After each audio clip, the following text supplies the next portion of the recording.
नमस्कार मित्रांनो, study with Shinde classes या युट्यूब चॅनलवरती आपल्या सर्वांचं स्वागत आहे. आजच्यासाठी नवीन टॉपिक घेऊन आले तो म्हणजे इयत्ता 10वी साठीचा आपल्या महाराष्ट्र बोर्डाचा सिलेबस अल्जेब्रा मधील क्वाड्रॅटिक इक्वेशन्स हा जो चॅप्टर आहे त्याच्यामध्ये प्रॅक्टिस सेट 2.6 याच्यामध्ये पार्ट 1 मध्ये आपण पहिले 5 प्रश्न कव्हर केलेले आहेत. त्याच्यासाठी पहिले 5 प्रश्न बघण्यासाठी मागील भाग नक्कीच बघा. तसेच आजच्या भागामध्ये आपण प्रश्न क्रमांक 6 आणि पुढील सर्व प्रश्न कव्हर करणार आहोत. त्यासाठी व्हिडिओ पूर्ण पहा, तुम्हाला कोणत्याही प्रकारची अडचण राहणार नाही. ओके, तर सुरुवात करूया वेळ न लावता. पहिला क्वेश्चन त्याच्यामध्ये mister Kasam runs a small business of making earthen pots. He makes certain number of pots on daily basis. Production cost of each pot is ₹40 more than 10 times the total number of pots he makes in one day. The production cost of all pots per day is ₹600. Find the production cost of one pot and the number of pots he makes per day. अशा प्रकारचा आपल्याला question दिलेला आहे. तर प्रश्न काय तो समजून घ्या बा. मिस्टर कसम एक बिझनेस करतात, तो म्हणजे काय अर्धन पॉट्स बनवण्याचा. ठीक आहे, मातीची भांडी बनवण्याचा. ते दिवसाला काही ठराविक भांडी बनवतात. तर आपल्याला काय सांगितलंय, production cost of each pot, प्रत्येक भांड्याची जी प्रोडक्शन कॉस्ट असणार आहे ती कशी आहे 40 more than 10 times the total number of pots he makes in one day. एका दिवसामध्ये जेवढी भांडी बनवतात त्याच्या 10 पटीपेक्षा 40 ने जास्त एवढी कोणाची कॉस्ट आहे, एका भांड्याची कॉस्ट आहे. आणि आपल्याला सांगितलं की production cost of all pots, दिवसभरामध्ये जेवढी भांडी बनवतो तर त्या पॉट्सची प्रोडक्शन कॉस्ट सांगितली टोटल किती आहे ₹600. तर आपल्याला विचारले कॉस्ट ऑफ वन पॉट, एका पॉटची प्रोडक्शन कॉस्ट किती आहे आणि number of pots he makes per day, दिवसाला किती पॉट्स बनवतो. अशा प्रकारचा आपल्याला क्वेश्चन आहे पहा. तर आपल्याला काय करावं लागणार आहे ते मानून घ्यावं लागणार आहे, बरोबर ना. तर त्याच्यामध्ये आपल्याला सर्वात अगोदर हे कन्फर्म करायचे की आपल्याला कंपॅरिझन कोणासोबत केलेली, त्याच्यानुसार आपल्याला त्याची व्हॅल्यू एक्स मानता येईल पहा. तर इथं काय म्हटलं पहा, production cost of each pot is 40 more than 10 times the total number of pots. म्हणजे दिवसाला जेवढी भांडी बनवतो त्याच्यासोबत कम्पेअर केलेलं आहे. मग आपण काय घेणार, number of pots he makes per day, आपण ते एक्स मानून घेणार आहोत. ओके, तर आपण लिहू पहा, let number of pots per day be x. दिवसाला जी काही भांडी बनवतो ते आपण एक्स मानू. ठीक आहे, जर नंबर ऑफ पॉट्स एक्स असतील तर आपल्याला प्रोडक्शन कॉस्ट काढता येईल इच पॉटची. देअरफॉर आपण लिहू production cost of each pot is equal to, आता एका पॉटची प्रोडक्शन कॉस्ट किती काढली बरं, तर ते सांगितलं आपल्याला 40 more than 10 times the total number of pots. Pots जेवढे आहेत त्याच्यापेक्षा 10 पटीपेक्षा 40 ने जास्त. तर एक्स ची 10 पट किती, 10x, त्याच्यापेक्षा 40 ने जास्त म्हणजे आपल्याला म्हणता येईल 10x प्लस 40. बरोबर आहे. ही झाली काय production cost of each pot, एका पॉटची प्रोडक्शन कॉस्ट. आणि एवढी की पॉट बनवतो तो, बरोबर ना. मग आपल्याला म्हणता येईल टोटल आपल्याला रुपीज दिलेत पहा ₹600 दिवसभराचे. मग एका पॉटची किंमत 10x अधिक 40 आणि एकूण एवढे भांडे, तर दोघांचा गुणाकार किती आला पाहिजे, 600 आला पाहिजे. अशा प्रकारची आपली कंडिशन असणार आहे. मग लिहू therefore x into 10x plus 40 is equal to 600. बरोबर आहे. आता फक्त आपल्याला या पद्धतीने सॉल्व्ह करून घ्यायचे, क्वाड्रॅटिक इक्वेशन भेटेल आणि ते सॉल्व्ह करायचं. आपण x ने मल्टिप्लाय करू पहा, x इंटू 10x किती होणार आहे 10x स्क्वेअर, x इंटू 40 किती होणार आहे 40x, आणि तिकडचा 600 इकडे मायनस करा इज इक्वल टू 0. त्यानंतर पुढे आपल्याला काय करायचं, सगळीकडे 10 ने भाग देता येईल आपल्याला, म्हणजे अजून संक्षिप्त रूपात येईल आपलं. आपण काय करू, डिवाइड बाय 10 करू, डिवाइड बाय 10. 10 ने भागल्यानंतर काय होईल पहा, त्या ठिकाणी x स्क्वेअर प्लस 10 चौक 40 म्हणजे 4x आणि या ठिकाणी मायनस 60, कारण 60 600 इज इक्वल टू 0. आता या ठिकाणी x square plus 4x minus 60 is equal to 0. हे आपल्याला क्वाड्रॅटिक इक्वेशन भेटलंय, ते आपल्याला सॉल्व्ह करायचे आहे. आपल्याकडे मेथड आहे का सॉल्व्ह करण्यासाठीचा, फॅक्टरायझेशन मेथड आहे, कम्प्लिटिंग स्क्वेअर मेथड आहे, त्याच्यानंतर फॉर्म्युला मेथड आहे. कोणत्याही मेथडने सॉल्व्ह केलं तरी चालेल. या ठिकाणी पहा फॅक्टरायझेशन मेथड सिंपल आहे, तुम्ही सहज करू शकता. आपल्याला गुणाकार 60 आला पाहिजे आणि वजाबाकी किती आली पाहिजे 4 आली पाहिजे. अशा संख्या शोधायच्या तुम्हाला. तर तुमच्या लक्षात येऊन जाईल 10 गुणिले 6, 10 × 60 आणि 10 तून 6 गेले 4. फक्त आपल्याला चिन्हांचा विचार करायचा आहे. गुणाकार आपला काय आला पाहिजे, निगेटिव्ह आला पाहिजे, म्हणजे एक कोणतरी निगेटिव्ह चिन्ह पाहिजे. परंतु आपण काय करणार, हे मधल्या संख्येचं चिन्ह असतं मधल्या पदाचं, ते मोठ्या संख्येला द्यायचं, म्हणजे +10 आणि -6 अशा पद्धतीने केलं तर काय पहा 10 × 60 होणार आहे वजा 60 आणि 10 तून 6 गेले +4. मग आपण लिहिणार पहा x square plus 10x minus 6x minus 60 is equal to 0. म्हणजे 4x जागी आपण 10x वजा 6x लिहिले. आता आपण काय करतो, पुढे 2 चे ग्रुप बनवत असतो. याच्यामध्ये काय कॉमन येईल, पहिल्यामध्ये x कॉमन येईल, आतमध्ये राहणार आहे x प्लस 10 मायनस याच्यामध्ये काय कॉमन येणार आहे, 6 कॉमन येणार आहे, वजा 6 आणि 60 मध्ये 6 कॉमन येते, आतमध्ये काय या ठिकाणी फक्त x राहणार आहे, मायनस कॉमन घेतल्यामुळे प्लस चिन्ह आणि 6 10 60 इज इक्वल टू 0. आता या ठिकाणी x प्लस 10 आहे, इथं पण x प्लस 10 आहे, ते काय करणार आपण एकदाच घेणार आहोत. आपण इकडे लिहितोय पहा, सुरुवातीला x प्लस 10 आणि दुसऱ्या ब्रॅकेट मध्ये काय असणार आहे, हे x आणि हा minus 6, x minus 6 is equal to 0. आता पुढे काय करणार, पहिला ब्रॅकेट इज इक्वल टू 0 और दुसरा ब्रॅकेट इज इक्वल टू 0. मग आपण लिहू पहा x plus 10 is equal to 0 और x minus 6 is equal to 0. बरोबर आहे, हा इज इक्वल टू 0 और हा इज इक्वल टू 0. आता पुढे काय, इकडचा प्लस 10 तिकडे मायनस करा आणि इकडचा मायनस 6 तिकडे प्लस करा. म्हणजे म्हणता येईल आपल्याला x is equal to minus 10 और x इज इक्वल टू 6. अशा पद्धतीने आपल्याला x च्या 2 व्हॅल्यू आल्यात. परंतु आपल्याला x म्हणजे काय होतं आपण मानलेलं, number of pots. Number of pots negative असणार आहेत का, कधीच नसणार आहेत. आपण लिहू तसं, number of pots never be negative. Therefore आपल्याला म्हणता येईल काय, number of pots per day is equal to x is equal to किती, 6. Therefore number of pots he makes per day is equal to x is equal to 6. दिवसाला किती pot बनवतो तो, 6 pot बनवतो. आता आपल्याला काय विचारलं, अजून प्रोडक्शन कॉस्ट पण विचारलेली आहे, बरोबर ना, प्रोडक्शन कॉस्ट ऑफ 1 पॉट. तर आपण लिहू production cost of each pot is equal to, therefore production cost of each pot is equal to, तो किती पहा, प्रोडक्शन कॉस्ट किती आहे, 10x प्लस 40 आहे. आपण लिहू 10x प्लस 40, याच्यामध्ये x ची व्हॅल्यू पुट करा, किती आलेली 6. म्हणजे आपल्याला म्हणता येईल 10 इंटू 6 प्लस 40, 10 सगळं किती 60 आणि पुढचे 40 म्हणजे किती येणार आहे 100. 60 आणि 40 किती झाले 100. अशा पद्धतीने आपल्याला काय एका पॉटची प्रोडक्शन कॉस्ट आहे. ओके, तर पहा मित्रांनो, अशा पद्धतीने आपल्याला हे सर्व सॉल्व्ह करायचं आहे. त्यानंतर पहा क्वेश्चन नंबर 7 आहे, Prateek takes 8 hours to travel 36 kilometre downstream and return to the same spot. The speed of boat in still water is 20 km per hour and find the speed of water current. या ठिकाणी आपल्याला काय सांगितलंय, प्रतीकला 36 kilometre जायला आणि परत मागे यायला एकूण 8 तास लागतात. आता तो काय करतोय, डाऊनस्ट्रीम आणि अपस्ट्रीम या 2 गोष्टी तुम्हाला माहित पाहिजे, ठीक आहे. त्याच्यानंतर स्पीड ऑफ बोट दिली आपल्याला स्टील वॉटर मध्ये, म्हणजे संत पाण्यामध्ये बोटेचा किंवा नावेचा स्पीड दिला आपल्याला 12 किलोमीटर पर आवर. आणि आपल्याला विचारले find the speed of water current, म्हणजे पाण्याच्या प्रवाहाचा वेग विचारलाय पहा. तर या ठिकाणी डाऊनस्ट्रीम आणि अपस्ट्रीम म्हणजे काय असं पहा. डाऊनस्ट्रीम म्हणजे काय, बोटेचा जो किंवा बोटीची दिशा आणि प्रवाहाची दिशा जर एकच असेल, म्हणजे थोडक्यात प्रवाहाच्या दिशेने जर आपण बोट चालवत असू तर त्याला डाऊनस्ट्रीम म्हणायचं, ठीक आहे. किंवा प्रवाहाच्या जर विरुद्ध दिशेने असेल तर त्याला अपस्ट्रीम असं म्हणायचं. आणि जेव्हा प्रवाहाच्या दिशेने आपण जाणार असतो तेव्हा बोटेचा स्पीड प्लस त्याच्यामध्ये कोणाचा स्पीड ऍड करावा लागेल, प्रवाहाचा स्पीड ऍड करावा लागेल, तेवढा मिळून एकूण स्पीड होत असतो, ठीक आहे. आणि जेव्हा आपण प्रवाहाच्या विरुद्ध दिशेने चालत असतो तेव्हा आपल्याला काय करू शकतो, प्रवाह मागे ढकलण्याचा प्रयत्न करतो, राईट ना. म्हणजे आपल्या बोटीचा स्पीड मायनस आपल्याला काय करतो, प्रवाहाचा स्पीड करावा लागतो, तेव्हा आपल्या एकूण स्पीड भेटत असतो, हे लक्षात ठेवायचं, ठीक आहे. तर आता पाहू आपण, Prateek takes 8 hours to travel 36 kilometre downstream and upstream. तर त्याच्यासाठी अगोदर आपण काय करू पहा, स्पीड ऑफ वॉटर करंट आपण मानून घेऊ. आपण लिहू पहा, let speed of water current be x. पाण्याच्या प्रवाहाचा जो वेग आहे तो आपण x किलोमीटर पर आवर असं मानू, ठीक आहे, x किलोमीटर पर आवर. त्यानंतर पहा आपल्याला दिलंय काय, दिलंय स्पीड ऑफ बोट दिलेलं आहे स्टील वॉटर मध्ये. Speed of boat in steel water किती दिलाय, तो दिलाय आपल्याला 12 किलोमीटर पर आवर, राईट. आपल्याला तो दिलाय 12 किलोमीटर पर आवर.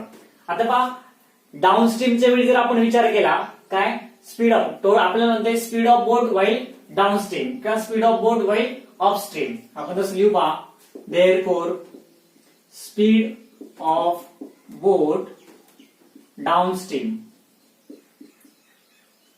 म्हणजे काय, पाण्याच्या प्रवाहाच्या दिशेने असणारा वेग.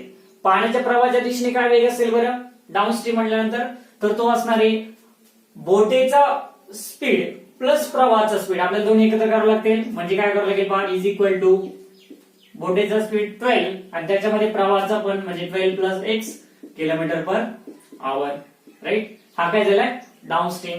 सेम त्या गुण आपल्याला म्हणता येईल स्पीड ऑफ बोट अपस्ट्रीम, म्हणजे रिटर्न येताना पाण्याच्या प्रवाहाच्या विरुद्ध दिशेने येताना त्याचा स्पीड किती असणार आहे. साहजिकच बोटीच्या स्पीड मधून प्रवाहाचा स्पीड आपल्याला वजा करावा लागेल, म्हणजे आपल्याला म्हणता येईल 12 मायनस एक्स किलोमीटर पर आवर. आता या ठिकाणी पहा स्पीड ऑफ बोट डाऊनस्ट्रीम आणि अपस्ट्रीम आपल्याला माहिती आहे, त्याच्यावरून डाऊनस्ट्रीमच्या वेळी त्याला किती वेळ लागला आणि अपस्ट्रीमच्या वेळी त्याला किती वेळ लागले आपल्याला काढते, राईट ना. मग आपण लिहू time taken by boat downstream. डाऊनस्ट्रीमच्या वेळी किती वेळ लागला आपल्याला काढता येईल की नाही. कसं काढता येईल तर आपल्याकडे टाइम साठी फॉर्म्युला आहे, time is equal to distance upon speed. तर डिस्टन्स किती एकूण 36 किलोमीटर आहे, म्हणजे 36 डिवाइडेड बाय स्पीड. डाऊनस्ट्रीमच्या वेळी त्याचा स्पीड किती असणार आहे बोटचा टोटल असणार आहे 12 प्लस एक्स किलोमीटर, राईट. त्यानंतर टाइम आपल्याला पुढे घेता येईल taken by boat upstream. Upstream म्हणजे पाण्याच्या प्रवाहाच्या विरुद्ध दिशेने. त्याचा काय त्यावेळेस किती वेळ लागला असेल त्याला, तर ते आपल्याला काढता येईल. त्यावेळेस पण आपला डिस्टन्स तेवढंच आहे 36 किलोमीटरचा आहे, कारण तेवढंच जातो आणि तेवढंच रिटर्न येते. आणि डिवाइडेड बाय आपल्याला म्हणता येईल स्पीड. स्पीड काय असणार आहे डाऊनस्ट्रीमच्या वेळी अपस्ट्रीमच्या वेळी त्याचा स्पीड असणार आहे 12 मायनस एक्स, बरोबर आहे. आता आपल्याला काय करायचं बा एकूण वेळ आपल्याला माहिती आहे किती वेळ लागला त्याला, एकूण प्रत्येक टेक्स 8 आवर्स. टोटल त्याला ट्रॅव्हल करायला 8 तास लागले, म्हणजे हा डाऊनस्ट्रीमचा एवढा वेळ आणि अपस्ट्रीमचा एवढा वेळ दोन्ही मिळून किती वेळ लागणार त्याला 8 तास लागणार. मग आपण लिहू therefore total time is equal to 8 hours. Therefore आपल्याला म्हणता येईल 36 divided by 12 plus x plus 36 divided by 12 minus x is equal to 8. लक्षात आले काय केलं बा डाऊनस्ट्रीमच्या वेळी लागणारा जो काही टाइम आहे तो आणि अपस्ट्रीमच्या वेळी लागणारा टाइम तो दोघांची बेरीज किती असणार आहे 8 तास असणार आहे. आता हे फक्त आपल्याला काय करायचंय सॉल्व्ह करायचंय, म्हणजे आपला आन्सर येणार आहे. पुढे आपण काय करू, या ठिकाणी जर तुम्ही पाहिलं तर छेद सामान्य आहेत, आपल्याला छेद सामान्य करून घ्यावे लागतील. ओके, तर छेद सामान्य करण्यासाठी आपल्याला काय करावं लागेल, दुसऱ्याच्या छेदाने पहिल्याच्या अंशाला गुणा आणि पहिल्याच्या छेदाने दुसऱ्याच्या अंशाला गुणू, म्हणजे आपल्या आन्सर येईल काय होईल पहा 36 इंटू 12 मायनस एक्स. या ठिकाणी लिहून घ्या 36 इंटू 12 मायनस एक्स, त्याच्यानंतर मध्ये प्लस साइन आहे, प्लस परत हे 36 into 12 plus x plus 36 into 12 plus x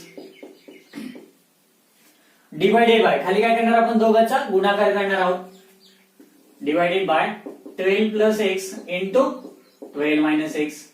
समस्या काय केले पहा, जेव्हा छेद समान नसतात त्यावेळेस आपण काय करतो दुसऱ्याच्या छेदाने पहिल्याच्या अंशाला गुणतो, पहिल्याच्या छेदाने दुसऱ्याच्या अंशाला गुणायचं आणि खाली दोघांचा गुणाकार करायचा असतो. इज इक्वल टू किती आहे, इज इक्वल टू आहे 8. हेच फक्त आपल्याला सॉल्व्ह करायचे. आपण गुणाकार करून घेऊ. 36 ने आपल्याला दोन्हीला मल्टिप्लाय करावं लागेल. या ठिकाणी पहा 36 दुने 72, 7 36 एक 36, 36 7 किती होतात 43, म्हणजे 432.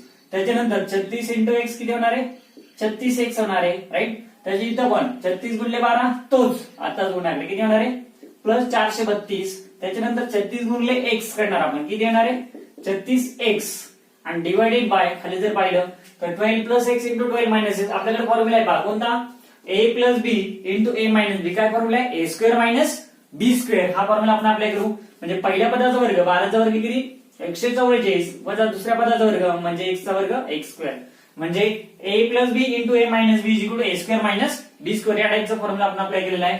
इज इक्वल टू पुढे आहे पहा 8. पुढे काय करता येईल आपल्याला, या ठिकाणी जर पाहिलं तर मायनस 36x आणि प्लस 36x काय होणार आहे कॅन्सल होणार आहे. म्हणजे थोडक्यात विरुद्ध चिन्ह असतील तर आपण नक्कीच कॅन्सल करू शकतो समान संख्या असेल तर. त्याच्यानंतर 432 प्लस 432 किती होणार आहे साहजिकच किती 864 बरोबर ना. 400 400 800 आणि 32 32 64 864. त्याच्यानंतर आपण काय करू इकडचे जे 144 मायनस एक्स स्क्वेअर आहे तिकडे मल्टिप्लाय करू, कारण इकडे डिवाइड ला येते. म्हणजे आपल्याला म्हणता येईल 8 इंटू 144 मायनस एक्स स्क्वेअर. आता या 8 ने इकडे जे मल्टिप्लाय केलेले आहे ते जर आपण इकडे डिवाइड लावलं तर आपलं अजून सोपं होईल पहा. म्हणजे आपण काय होईल 864 divided by 8 is equal to 144 minus x square. Right.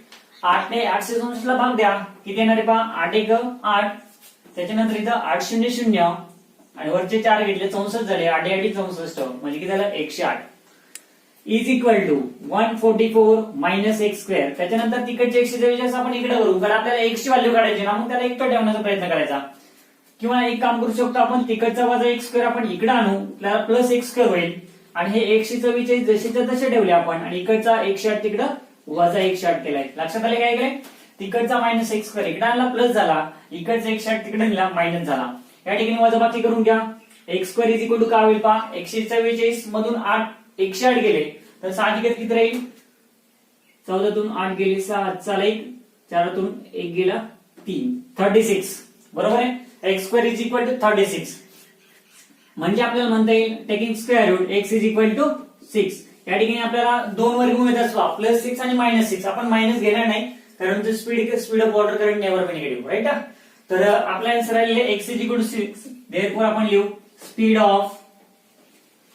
Of water current is equal to 6 kilometre per hour. अशा पद्धतीने आपल्याला हे सॉल्व्ह करायचे. इथे एक गोष्ट फक्त लक्षात ठेवायची तुम्हाला की डाऊनस्ट्रीम आणि अपस्ट्रीम म्हणजे काय. डाऊनस्ट्रीम म्हणजे प्रवाहाच्या दिशेने, त्याच्यामध्ये काय करणार तुम्ही, बोटेचा स्पीड आणि प्रवाहाचा स्पीड एकत्र करणार. जसं की या ठिकाणी आपण केलं पहा, बोटेचा स्पीड आणि प्रवाहाचा स्पीड. ज्यावेळेस प्रवाहाच्या विरुद्ध दिशेने तुम्ही चालणार आहात त्यावेळेस काय करायचे, बोटेच्या स्पीड मधून प्रवाहाचा स्पीड वजा करायचा आहे, म्हणजे आपण 12 - x केलेलं असतं राईट. त्यानंतर पहा क्वेश्चन नंबर 8 आहे, Pinto takes 6 days more than those of Nishu to complete certain work. If they work together, they finish it in 4 days. How many days would it take to complete the work if they work alone? त्या ठिकाणी पहा आपल्याला सांगितलंय की पिंटू आणि निशू या दोघांच्या कामाबद्दल आपल्याला सांगितलेलं आहे.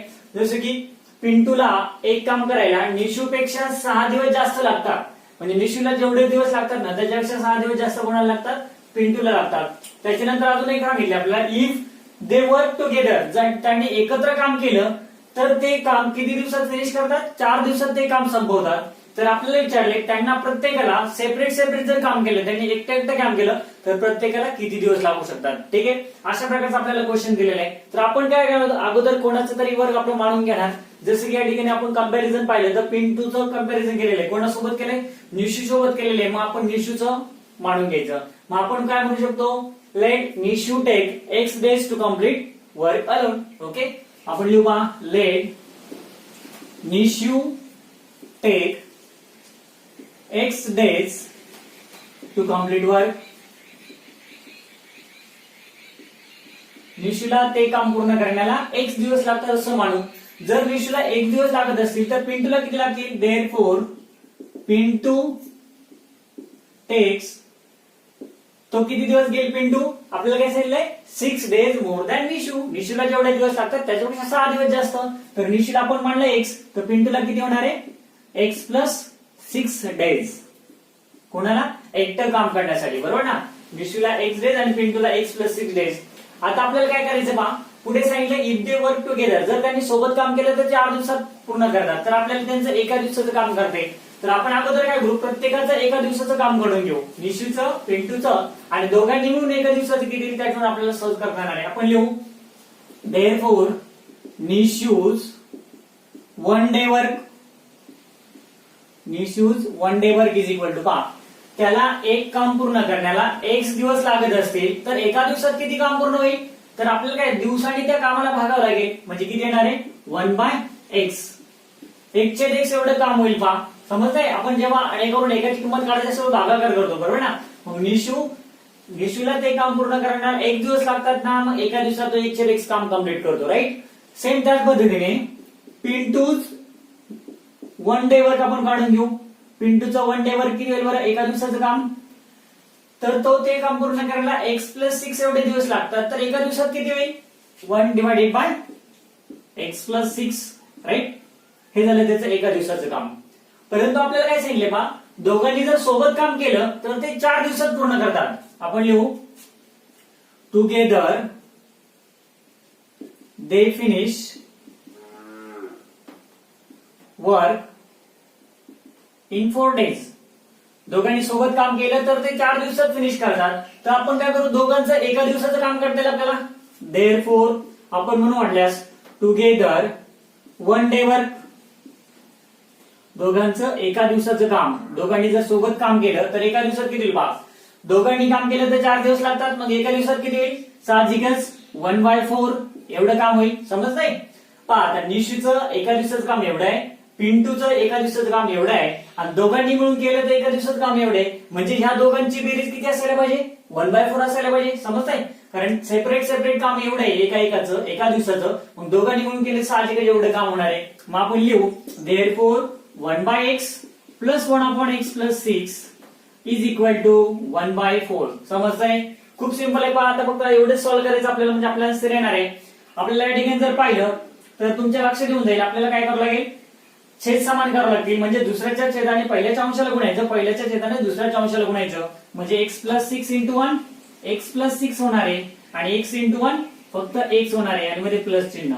डिवायडेड बाय खाली आपण गुणाकार करू, x into x plus 6 is equal to पुढे काय असणार आहे 1/4. समजतंय. आता या ठिकाणी पुढे कॅल्क्युलेशन करू आपण.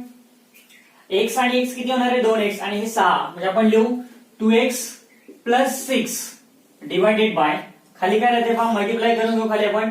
x इंटू x काय होणार आहे x स्क्वेअर होईल, आणि पुढे बाबा x इंटू 6 काय होणार आहे 6x होणार आहे. x square plus 6x is equal to पुढे काय आपलं 1/4. आता हे सॉल्व्ह करायचे, ह्याचं आपल्याला काय करावं लागेल, साहजिकच क्रॉस मल्टिप्लाय करावं लागेल, म्हणजे सोल्युशन भेटून जाईल. आपण क्रॉस मल्टिप्लाय करू. 4 into 2x plus 6 is equal to 1 into this म्हणजे only this x square plus 6x. समजतंय, तिरकस गुणाकार केला, 4 ने फक्त याला गुणला आणि ह्याने याचा गुणाकार एकदा लिहिले आपण. तर हा मल्टिप्लाय करून घेऊ. 4 गुणे 8x, त्याच्यानंतर 4 सक 24 बरोबर. या ठिकाणी x स्क्वेअर प्लस 6x. त्याच्यानंतर आपण इकडचे सर्व टर्म तिकडे नेऊ, म्हणजे आपल्याला एक क्वाड्रॅटिक इक्वेशन भेटून जाईल पहा. म्हणजे आपल्याला काय म्हणता येईल, हे x स्क्वेअर जसेच्या तसे, हा 6x पण जसाच्या तसा लिहिलाय. इकडचे 8x आपण तिकडे लिहिणार आहोत, मायनस 8x होतील, आणि इकडचे प्लस 24 आपण तिकडे लिहू, म्हणजे काय होणार आहे मायनस 24 होती. इकडचे प्लस 24 तिकडे काय होणार आहे मायनस होणार आहे, आणि या ठिकाणी 0, इकडे काहीच नाही राहिलं म्हणजे 0. आता आपल्याला जर क्वाड्रॅटिक इक्वेशनचा जर विचार केला तर आपल्याला क्वाड्रॅटिक इक्वेशन येण्यासाठी आपल्याला 6x मायनस 8x करावं लागेल. ते किती असणार आहे मायनस 2x असणार आहे. पण आपण काय करू पहा, 0 तिकडून टाकू आणि तिकडची बाजू सरळ घेऊ. म्हणजे हा सुरुवातीला x स्क्वेअर, त्याच्यानंतर 6x मायनस 8x होतात मायनस 2x, आणि मायनस 24 इज इक्वल टू 0. समजलंय. समीकरणाची पूर्ण बाजू आपण चेंज केली तर समीकरणाला काही फरक पडत नाही, म्हणजे आपल्याला चिन्ह बदलायची आवश्यकता नाही. जर आपण एखादी टर्म इकडची तिकडे आणतोय तर नक्कीच आपल्याला चिन्ह बदलावं लागतं. x square minus 2x minus 24 is equal to 0 अशा पद्धतीने आपल्याला इक्वेशन आलेले.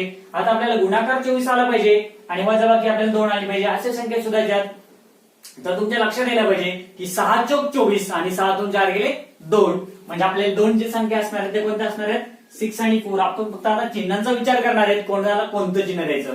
तर तुम्ही जर पाहिलं साहजिकच आपला हे जे आहे गुणाकार मायनस आहे, म्हणजे आपल्याला कोणत्या तरी एकाला मायनस आणि एकाला प्लस चिन्ह द्यावं लागेल.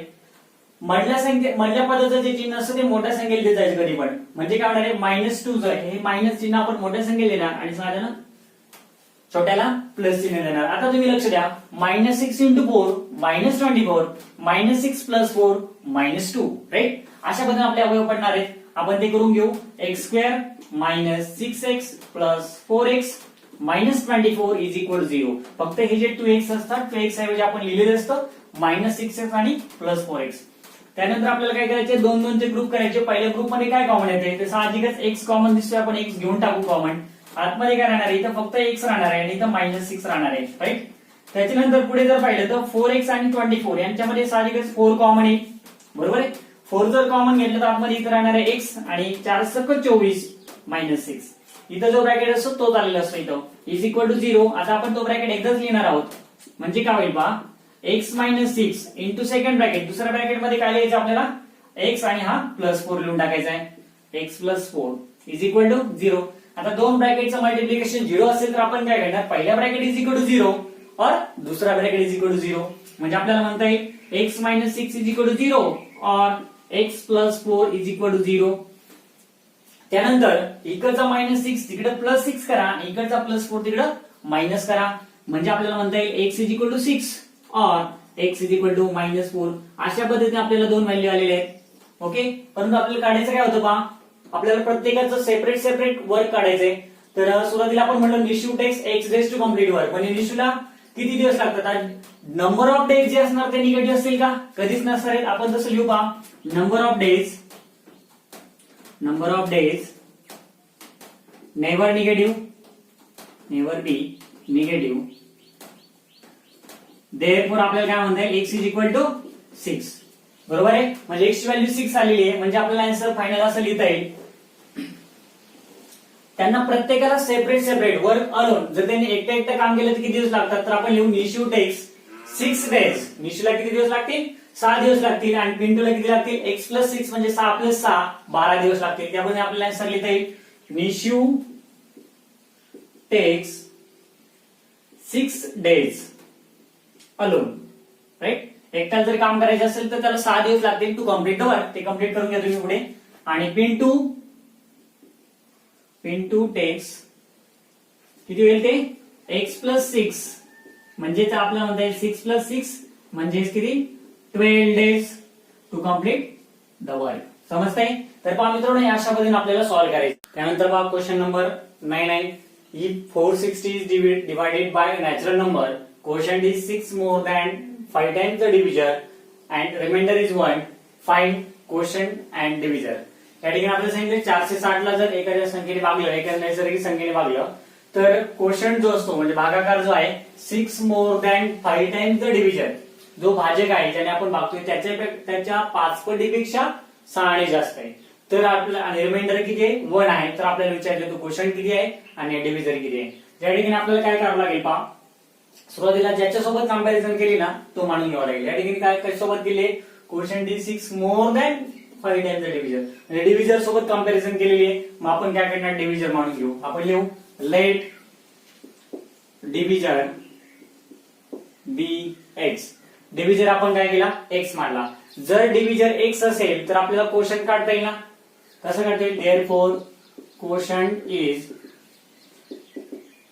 किती असेल तो आपल्याला सांगितलाय, quotient is 6 more than 5 times the divisor. डिव्हिजरच्या 5 पटीपेक्षा 6 ने जास्त. डिव्हिजर काय x, त्याची 5 पट 5x, त्याच्यापेक्षा 6 ने जास्त म्हणजे किती येणार आहे, 5x + 6. बरोबर ना, x ची 5 पट 5 आणि त्याच्यामध्ये 6 ने जास्त म्हणजे हा आला 5x + 6. राईट, आता आपल्याला डिव्हिजर माहितीये, क्वोशंट माहितीये, रिमाइंडर पण माहितीये. पहा किती आहे, रिमाइंडर इज 1. आपण वाटल्यास रिमाइंडर इज इक्वल टू 1. आणि आपला जो डिव्हिडंड आहे, डिव्हिडंड म्हणजे कोण, ज्याला भागतो तो, त्याला आपण डिव्हिडंड म्हणतो. राईट ना, डिव्हिडंड इज इक्वल टू 460, 460 हा काय डिव्हिडंड. आता आपल्याला डिव्हिजर, क्वोशंट, रिमाइंडर, डिव्हिडंड सर्व माहितीये. असं जर असेल तर आपण काय करतो, कोणता फॉर्म्युला यूज करत असतो मराठीमध्ये जर पाहिलं तर भाज्य बरोबर भाज्य गुणले भागाकार अधिक बाकी. सेम त्या पद्धतीने आपल्याला म्हणता येईल dividend is equal to divisor into quotient plus remainder. हा आपला एक फॉर्म्युला आहे, जनरल फॉर्म्युला. बरोबर ना, भाज्य बरोबर भाज्य गुणले भागाकार अधिक बाकी. याच्यामध्ये जर आपण व्हॅल्यू पुट केल्या तर आपल्याला आन्सर येणार आहे, आपलं डिव्हिडंड आहे आपला 460 इज इक्वल टू डिव्हिजर काय आपला x म्हणलेला आपण तो x आहे इनटू क्वोशंट किती आहे पहा, क्वोशंट आहे 5x + 6, आपण लिहितोय 5x + 6 आणि प्लस रिमाइंडर किती आहे 1, तर आपण लिहिलं 1. हेच फक्त आपल्याला सॉल्व्ह करायचे. आपण सुरुवातीला x ने मल्टिप्लाय करून घेऊ आणि तिकडचा ठीक आहे तो प्लस तसा इकडे पहा 460 is equal to x × 5x किती होणार आहे 5x² आणि x × 6 6x आणि हा प्लस 1. नंतर इकडचा 460 तिकडे वजा करू आपण, म्हणजे काय होणार आहे पहा, इकडे 0 राहील, 5x² + 6x + 1 आणि -460. आपण इकडे 460 इकडचे प्लस 460 तिकडे मायनस केले म्हणजे ज्याच्या दोघांचे जर वजाबाकी केले किती येणार आहे 459 येणार आहे. बरोबर ना, म्हणजे आपल्याला म्हणता येईल therefore 5x² + 6x - 459 = 0. अशा प्रकारचं आपल्याला क्वाड्रॅटिक इक्वेशन आलेलं आहे.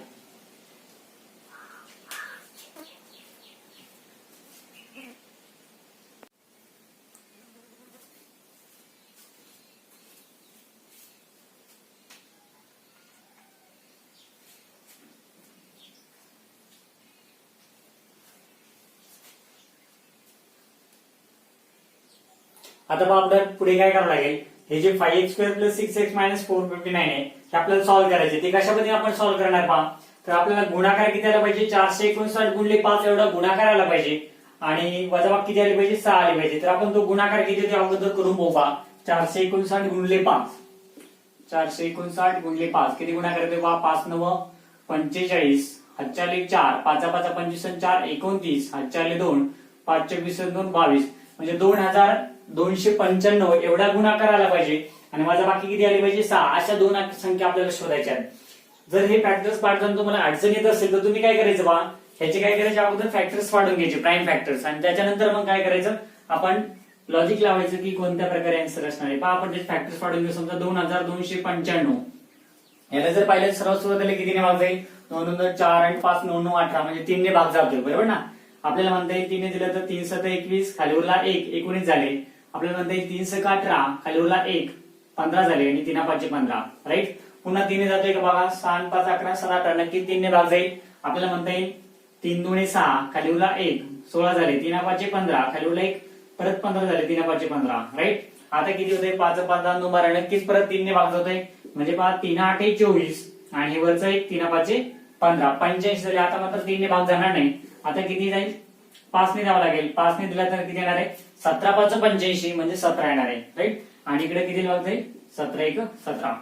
तर अशा पद्धतीने आपण त्याचे फॅक्टर्स काढून घेतले. आता आपल्याला काय करायचं, हे करायला सोपं जाईल. ते कसं करायचं बा, आपण जोड्या लावून पाहायचं. जसं की पहा सुरुवातीला आपण म्हणू समजा 3 × 9 9 × 27, खाली जर पाहिलं 17 × 5 = 85, 85 आणि 27 चा जर विचार केला तर येते का, आपली वजाबाकी 6 येणार नाहीये. गुणाकार आपल्याला कन्फर्म माहिती की तो किती येणार आहे, 2295 येणार आहे.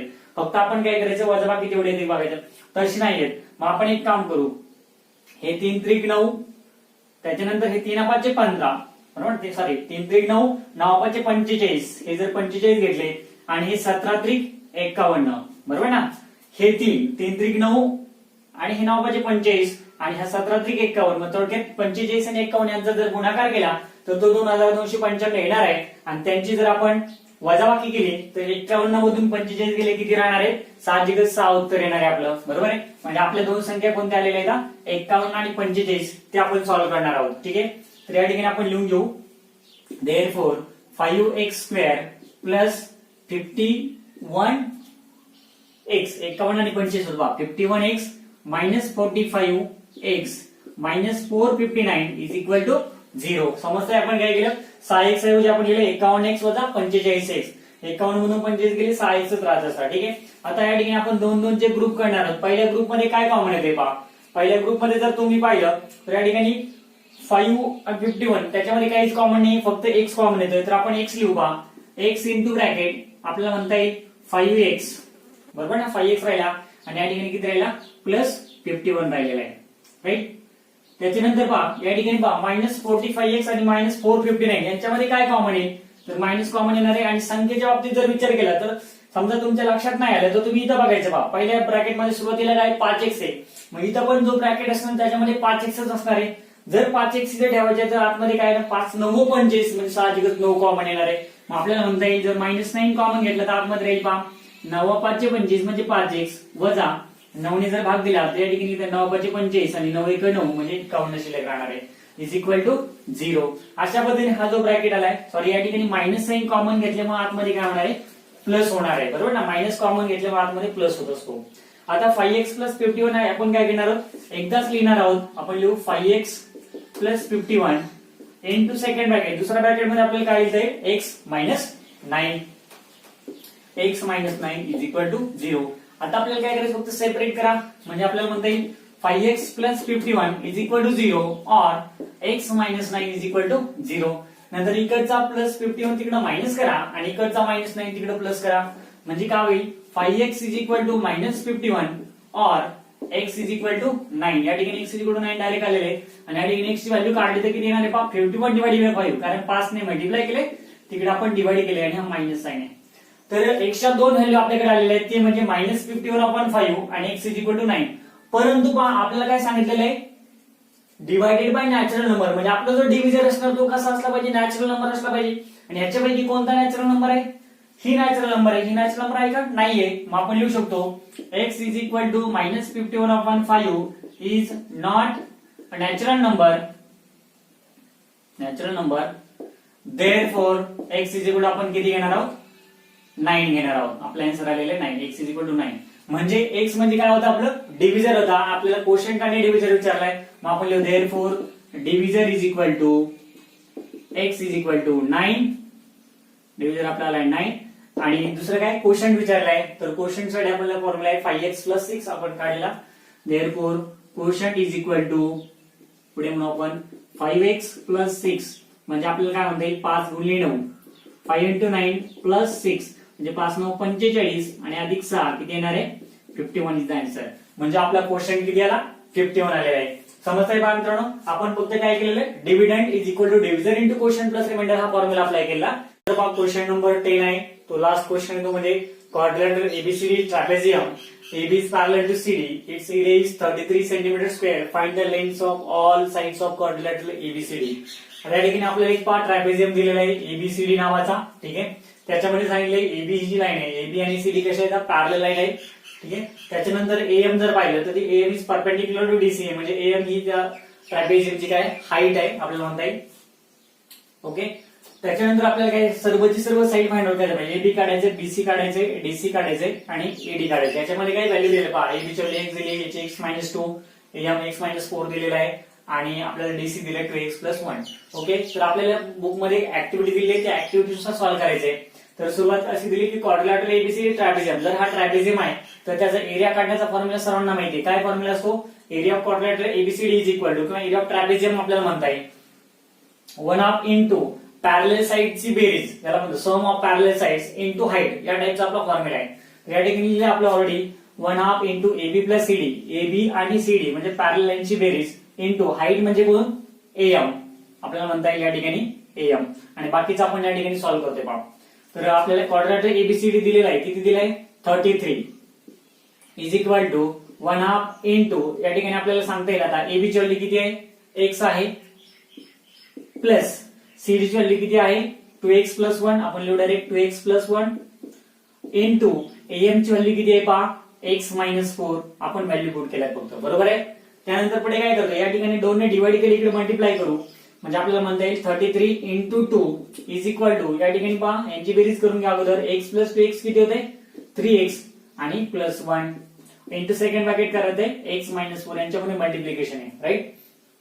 33 जुने किती 66 होतात इज इक्वल टू आता या दोघांचा आपल्याला काय करावं लागेल गुणाकार करावा लागणार आहे म्हणजे पहिल्या कंसातील प्रत्येक पदानं दुसऱ्या कंसातील प्रत्येक पदाला मल्टिप्लाय करावं लागेल म्हणजे आपल्याला म्हणता येईल 3x इंटू ब्रॅकेट x-4 बरोबर आहे प्लस 1 इंटू ब्रॅकेट x-4 अगोदर आपण 3x ने मल्टिप्लाय केलं x-4 ला त्यानंतर 1 ने मल्टिप्लाय केलं x-4 ला म्हणजे पुढे काय होईल पहा 66 is equal to 3x into x किती होतात 3x², 3x इंटू 4 3 4 12x बरोबर ना 3 चौक 12x. त्याच्यानंतर इथे काय होणार आहे प्लस x आणि -4 1 ने मल्टिप्लाय केल्यानंतर तेच राहणार आहे. आता आपल्याला काय करायचंय सर्व एका साईडला घेऊ आणि दुसरी गोष्ट हे जे -12x अधिक x आहे त्यांचं कॅल्क्युलेशन करून घेऊ पहा.